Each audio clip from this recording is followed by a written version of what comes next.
nabwiye ibyanjye byose uko naryamanye na papa Hugor, uko byamenyekanye ibyo gukuramo inda ya papa Hugor ari ubyivugiye. Numvise ari agahomamunwa, numva n'ubundi nta mpamvu yo kugumaho. Atirisi nayo gusubira kwa papa Hugor nkihangana ngatotezwa, wenda avukase zigashira ntabwo zari ndende. Mama Ganzi yansaba imbabazi zo kurara aho ngaho. Ejo mu gitondo nkabyuka ndeba iyonge, gusa bari banze kumbwira ikibazo mama yagize. Bamaze kugenda nasiganye na Hugor mu nzu, umujinya wagabanutse. Kuva Hugor atakirakaye, reka mwegere musabe imbabazi, wenda arambabara tugumane muri iki kizu nubwo cyasenyutse, nubwo ntazi uko byagenze. Ndamwegera nangira gukoresha za trike za Miss Eve. Hugor bebe, nyimukoraho yahagurukanye umujinya agenda utareba inyuma. Ndarikoze, noneho nansanga arantira cya cyuma neza. Mana ndakwinyize niba ushaka ko mbaho ndeka mbeho, niba kandi ushaka ko nsanga papa na mama fasha mbasange neza. Nukuri Mana sinigeze menya byinshi kuri wowe, dore Mana inzara iranyije, sinzi niba ufite ibyo kurya. Amen. Ngiryo isengesho ryanjye rya mbere mu buzima. Akenshi ngiyo turi mu makuba twibuka Imana, nanjye nibutse kibaho. Nsenga gutyo, nagiye kurisoza amarira ari gushoka. Mva kwirambika ku cyahoze ari igitanda cyanjye. Ibibazo ni byinshi, simfite icyo gukora no kureka. Nategereje Hugor wenda ngo ndebe ko yagaruka, ngo mwegere ngere kumusaba imbabazi, mubwire ko se yacutse ku myaka 12. Ndaheba, nta biryo mu nzu, nta muntu umwe uhari. Mbese biri kujya mbere muri uwo muryango byancanze. Mu gitondo cya kare nicaye nka 11, inzara ni yose. Njya kureba aho Hugor yaryamaga ngo ndebe ko wenda yaba yagarutse. Ndaheba, gerageza kumuhamagara kuri phone ye biranga.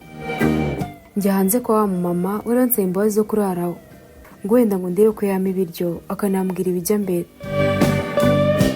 Ndi ku muryango wabo ndakomanga, umuntu arafunguye. Ni mama Ganza nyir'ubwite w'iyizi. Ingirwa ndaya maze abagabo b'abandi. Wagira ngo ntuzi ko nta hepfo na ruguru ugira, ubu se urajyayo? Ntuzi ko wasezeranyije Hugor kuri ubu kugenda? Numvise ibyo amarira ntazi aho aturutse, abatangiye gushoka. Dore ngo kararira. Mvira hase nyine, nzi uko inda yamwitwara.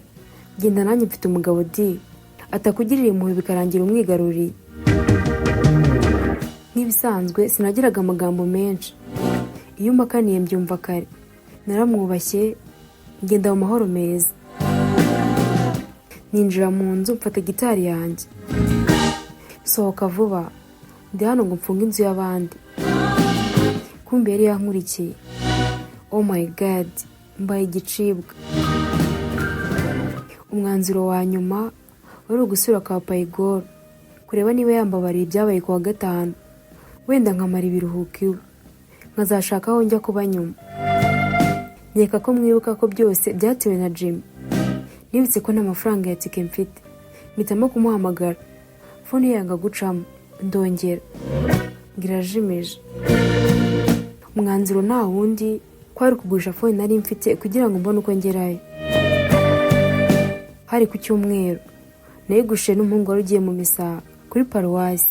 Nari muzi kuko nakundaga kujya aho bari kuririmba, kumva uko baririmba narabikundaga cyane. Ibi nibyo biryo, iyi niyo tike ngeza kwa papa. Ndi kwibwira, natangiye kwiyumvamo utubaraga. Icyo gihe natangiye kumenya ko burya niyadaputa vuba ku buzima bwo ari bwo bwose. Umuntu ntazi yicaye mu nzu. Ntawe ukiri aha mukobwa muto. Ari he? Mbabarira umbwire. Uyu munsi mu gitondo umuhungu muremure wirabura yinjiye mu nzu afite umuhoro mushya. Yinjira adakomanze, ahitira vuba vuba mu cyumba, akubita umuntu waruryamye wa muhoro, amukata umutwe, ahita asohoka yiruka. Papa Hugor yapfuye? Oya, yarari muri douche, ahubwo yaratanye n'umusore bakunda gusangira witwa Kimasa. Papa Hugor ahise ahamagara polisi, irazitwara Kimasa kwa muganga, itangira gushakisha uwo muhungu. Noneho Kimasa yapfuye, dusanga tuziranye.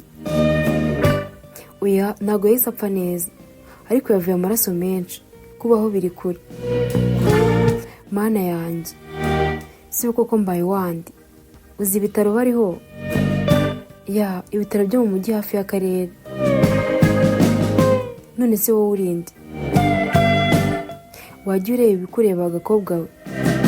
Numvise ncyanutse, mpitamo kujya kureba wahoze ari be wanjye. Yatwawe na polisi, ntawe uhari. None se bamujyaniye iki ko nta cyaha yakoze? Izo ni staff za polisi wa mwana we. Anyway, ndeka nkora akazi, nifitiye abarwayi benshi bo kwitaho. Karabaye hari nka 12:00 z'umugoroba. Uko bwira ibibazo biri kumbana byinshi. Ese nkora iki? Ese ndaryamaye? Ese Hugor ari? Ese papa we aracyari kuri polisi? Ese ndarya iki? Mbega ijoro ribi. Nta n'umwana abona ku muhanda twigana, wenda muri uyu mujyi. Nari ngifite udufaranga twasagutse kuri ya phone, gusa sinibukaga ko na restaurant zibaho. Uwo munsi hari ikintu kimwe nize kuri isi dutuye. Iyo tubayeho neza, dutekereza ko abantu bose bo ku isi babayeho neza. Burya hari ababa bahangayitse bikomeye. Twiga gutega amatwi abababaye, kandi tumenye ko isi atari nziza. Nubona umwana wo ku muhanda yiba, ntuzamucire urubanza. Nubuze ibyo ari guhura nabyo. Ntekereza ko ikintu cy'ingenzi wamufasha ari ukubona aho kuri ibyo kurya, ibyo kwambara n'ibindi. Gusa burya inzara si ikintu. Mu minsi 3, Linda, the hello girl, amaze kwiga byinshi. N'icyumweru cya mbere cy'ibiruhuko. Umuhanda ni wo mama, ni wo papa, ni wo basaza banjye, ni wo bakuru banjye. Uwo munsi nibwo natekereje, nsanga ndi ikinege. Ntabyo nari narigize ntekereza. Gusa mu mwijima ukomeye, igishira gishobora kumurika ugatambuka. Wow, a bright idea.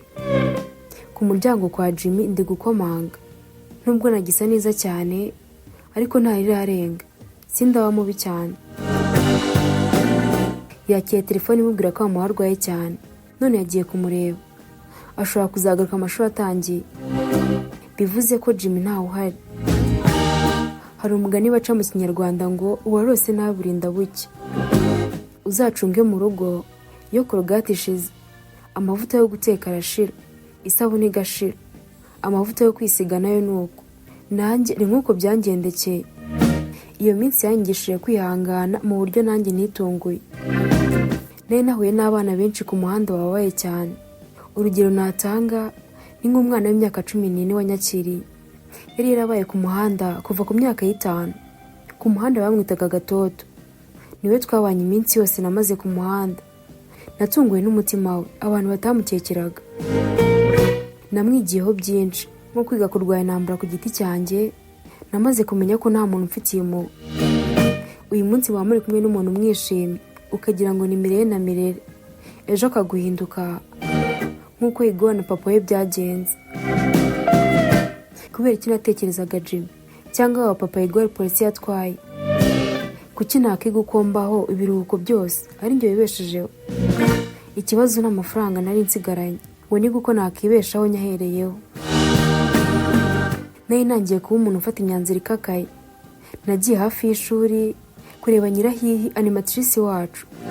Sinamukundaga, ariko ubuzima bwanegetse kujya kumureba. Musobanurira ibyambayeho byose, ntacyo muhisha. Nungurwa no kubona atangiye kurira. None se kurize? Oya, nta kibazo. Gusa burya umuntu ukubona uri mu kigo twika n'abakobwa b'i Kigali, ntiyagukekera ubuzima bumeze gutyo.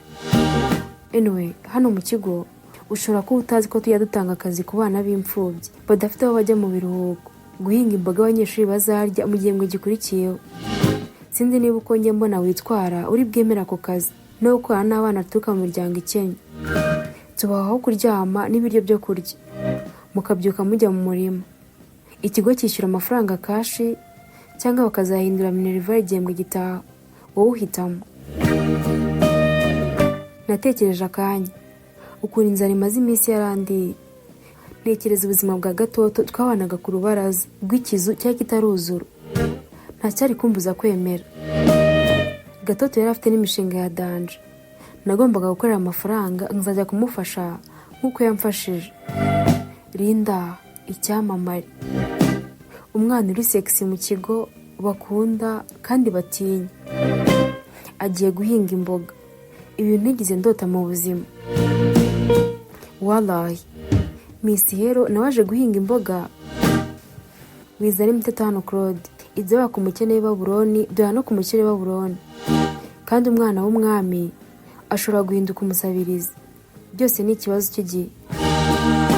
Ngo njyewe wahindutse uciriritse mu gihe gito cyane, nangiye kumenya isi, natekerezaga ko wenda ngiye gutuza, ariko byahebye ukajya, ahubwo nibwo biri hafi kunkomerana.